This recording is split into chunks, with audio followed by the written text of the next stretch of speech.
Thank you, Mr. Speaker, sir. Mr. Speaker, sir, the opportunities for high-value mahogany products is quite significant. As has been highlighted, Mr. Speaker, sir, Fiji is one of those very few countries in the world that has, and some have also mentioned that it's probably the largest in the world, where we actually have a planted mahogany forest.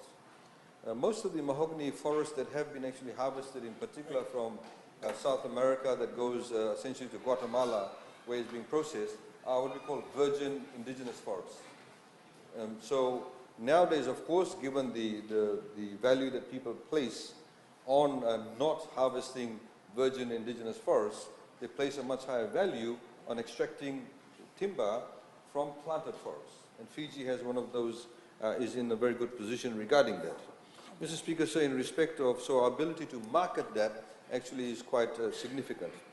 The overseas market for Fiji's high-value products is in fact North America, through Dominican Republic and the USA.